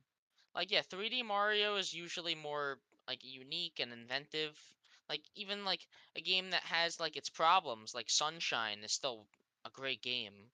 But like I'd still say that like when you get like when you get like one of the new Super Mario Bros. Games or this game, you're always guaranteed to at least have like a good fun game on your hands that people will like. And especially that this one actually looks really good. I can't complain. There's so much good about this Zard. The animations look spectacular and Nintendo like going back to like really expressive animation like this for Mario games is extremely nice. You also have the Daisy is playable for the first time, Peach for the first time playable in like a 2D like new Super Mario Bros type game Without like doing the this. whole, was it the Wonder Yeah. Crown thing in U Deluxe? Yeah. Yeah, I think they learned their lesson. They're not bringing that goddamn thing back. And then also, Yoshi's actually playable too. So you Yeah, got three. they didn't really mention that for some reason in the trailer. They didn't mention it, but there was one moment where there was four Yeah. Yoshis running across the screen. So Yeah, yeah. I seen it. It was just yeah, it was four Yoshis and like, Mario can like jump on Yoshi to ride him like another play. It's kind of like Donkey Kong Country Returns where like, Diddy Kong can go on Oh yeah, Donkey jump Kong's on back. regular Donkey Kong. Yeah. It's like similar to that. Animation wise, the game looks spectacular. Everything about it. The new gimmicks kind of look fun and like look like they would shake up a 2D level design very much more interestingly. Like, cause like capturing in Mario Odyssey is nice and all, but like these like set pieces seem like they're just gonna make the levels a lot more memorable. You want to know what this whole game reminds me of? This reminds me of like if the Kirby team did a Mario game. If HAL Labs just was like, okay, we're gonna do a Mario game now, because this is like oozing with charm and amazing animations in every single spot in the trailer. Yeah, I'm no, so it is because so I'm excited. looking at this and I'm like, no, nothing wrong with some of the other past 2D Mario's we gotten, no. But at a time, the new formula for new Super Mario Brothers, it was getting stale.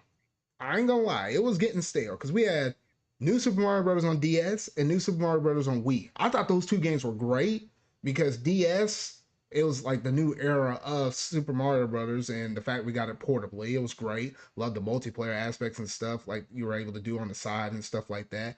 Good stuff. We had some great stuff added up in it too as well. That was the first time you're able to go through and play with 4 players, with multiplayer in a 2D Mario setting like that. So I thought we added a whole bunch of stuff. But then when you start looking at New Super Mario Bros. 2 on the 3DS, and then you look at New Super Mario Bros. Wii U, Luigi U was kind of cool.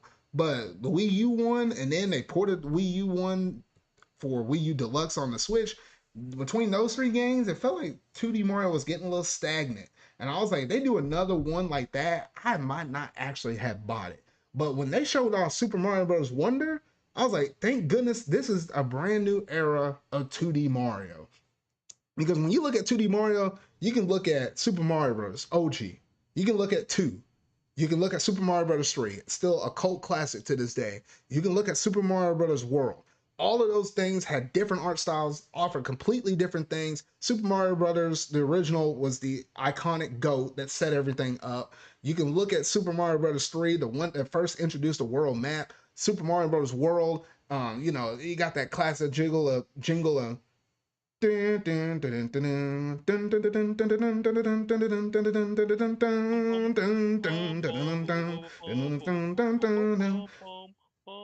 yeah, and I was like, you got stuff like that, and with World, you managed to go through and have like a little more freedom in terms of where you want to go, secrets galore, and like the whole entire map.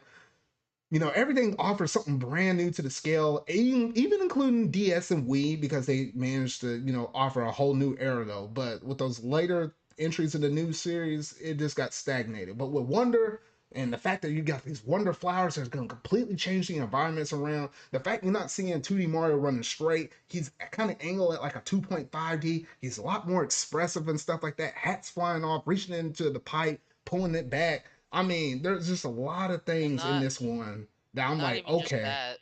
Some of his animations also reference older Mario game box arts, like specifically Mario Bros. 3.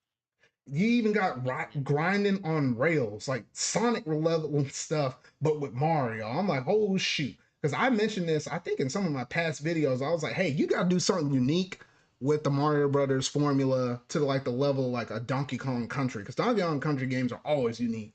I was like, you gotta do the same thing with Mario. I was like, you gotta shake it up, do something different with the background environments and stuff like that. Which I did see some of that stuff here in this direct. So I was like, you know what?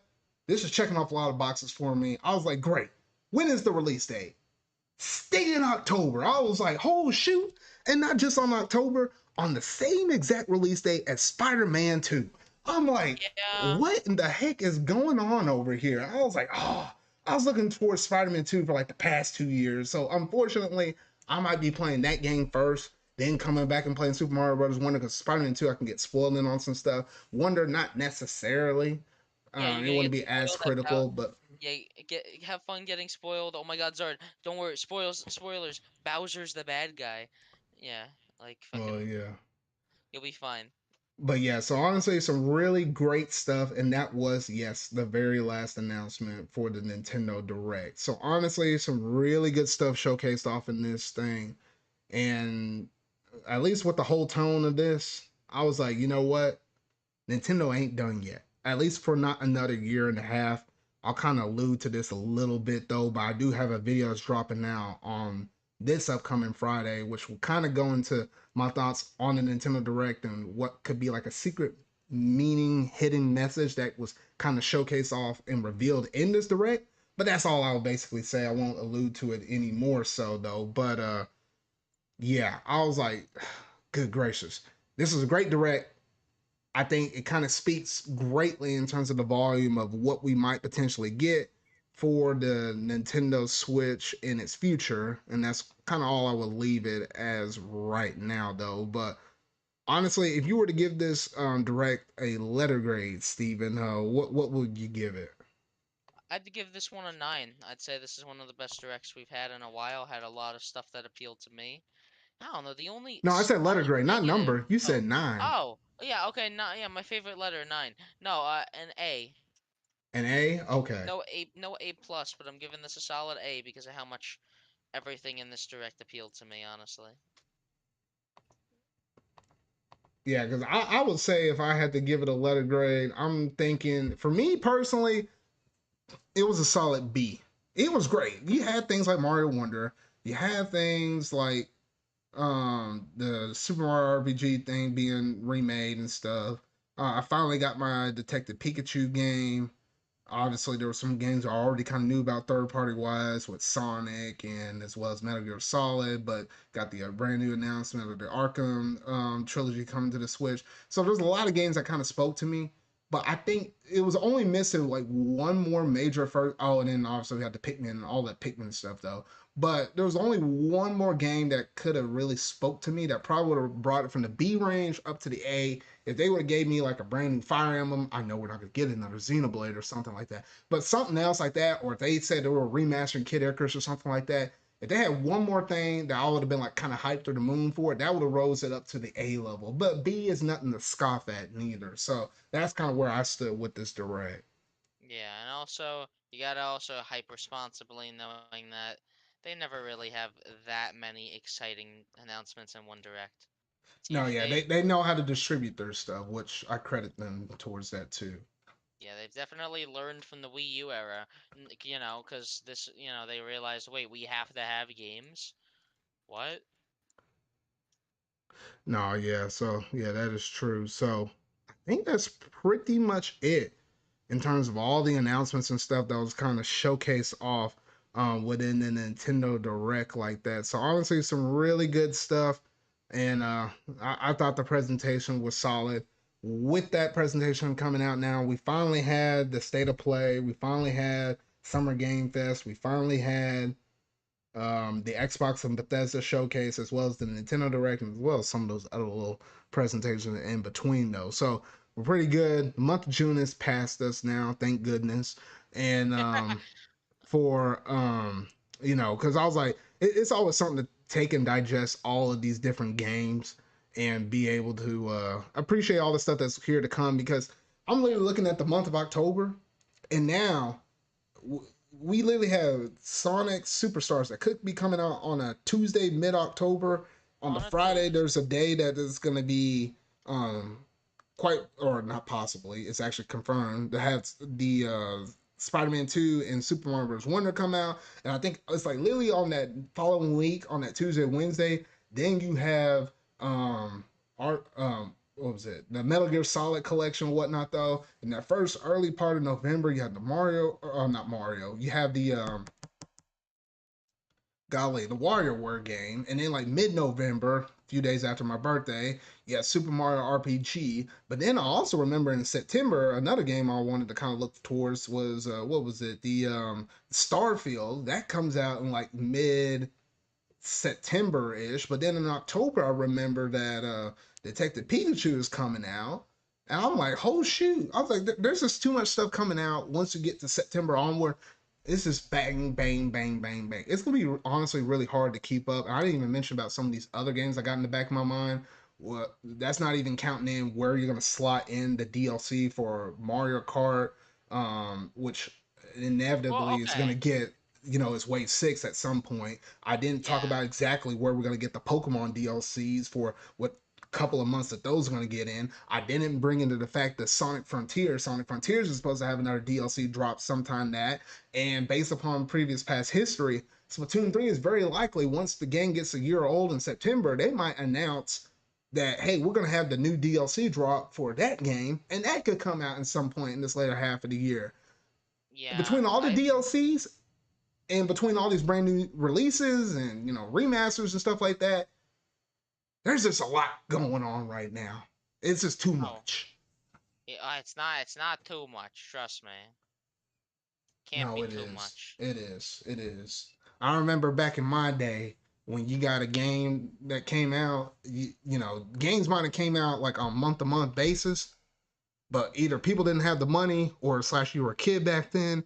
You kind of play like 2 to 3 games, and you'd be lucky to get them on a Christmas day and on maybe on your birthday, and that'd be about it. You were pretty content, and you about 100% of those games.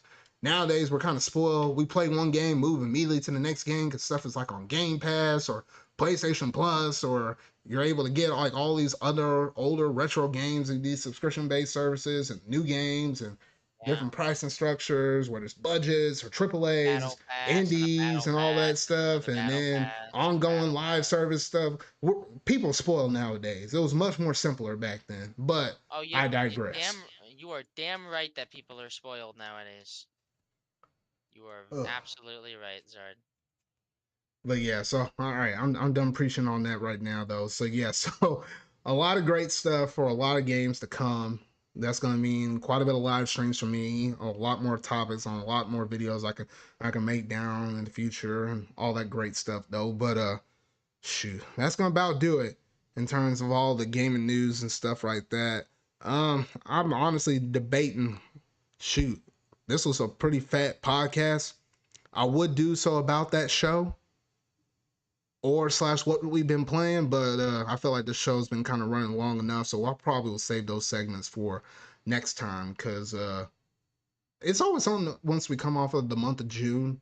Kind of the announcements and gaming news is a little bit slower right after the month of June because everybody poured everything out there. So we might be scrambling for some topics for the next podcast episode in a couple weeks. So I'll probably say that for then. And at least by that point, at least for the stuff that about that show segment, I'll have a good idea of what animes are watching, so I can kind of give you my 2 cents on that because we're kind of transitioning into the brand new season right now. If I were to throw out a couple shows right now, Rent a Girlfriend and Masamune-kun no Revenge are great shows. Well, Rent a Girlfriend, it's controversial with some people, but I kind of like it. It's just my kind of trashy show. But Masamune-kun Revenge are that's great. I'll probably say some more thoughts on it later. But if you're looking for some good rom coms, probably can't go wrong with either one of those two. But yeah, so I think Yeah, that's what he pretty said. much going to do it in terms of everything I have to discuss within this ZardCast episode right here, though. But Steven, let the fine viewers know where they can find you at. You can find me under your local bridge. The heck? I'll probably just be sitting here drinking soda, honestly. I don't know. No, but I don't know. I'm on Twitter at Steven Jr. 1231. Alrighty. Currently learning how to animate and 3D render. No, yeah. So I like to always thank you, Stephen, for joining. And you can find all of his information down in the description box down below. Oh, and I knew there was something else I was meaning to say this back in the Twitter segment as well, though. I do Oh, have I soft launched it before in the past, took it away, but now I'm kind of coming full force now. Granted, the crazy stuff's happening on Twitter though. But yes, I do have a public Discord open where you're actually able to follow or be a part of the community in that way. And you should find all that stuff down in the description box down below. Should you want to join that, get alerts on when I drop my videos, interact with other people, fans, and stuff like that in terms of my podcast videos, that's all exclusively there for you. So it is open. I am going through and still tweaking a few things here and there though, but I'll mention it a little bit more in some of my future videos and stuff like that though. But yes, that is officially launched. You can join there and have a good time with the community though. But I think that's pretty much it in terms of all I have to say for my ZardCast episode 59. So I hope y'all really did like it and enjoy it though. So yeah, so that's gonna basically do it for this. If you happen to really like this video and you're watching on the YouTube side, make sure you're going to hit that like button, go ahead and hit that subscribe button and that bell. That way you never miss anytime I manage to go live, whether it's a ZardCast podcast or me uploading my traditional Friday videos and stuff like that. That way you never miss a beat on whatever I got to say within the gaming sphere. If you happen to be listening to this on one of my podcast servers where it's like Google, Apple, Spotify, yes, or even you can listen to me on iHeartRadio. You can listen to me in the car if you want. Make sure you're going to hit the like Oh my buttons on god. any of those platforms, and make sure to share it around. Just let them know that hey, we're just a couple guys over here talking about gaming news and anything else in between with the pop culture segment stuff. But yeah, that's gonna basically do it in terms of my ZardCast episode 59. So remember, y'all, until whatever video I make next, and until my next episode, that being my ZardCast episode 60, I'll see y'all later.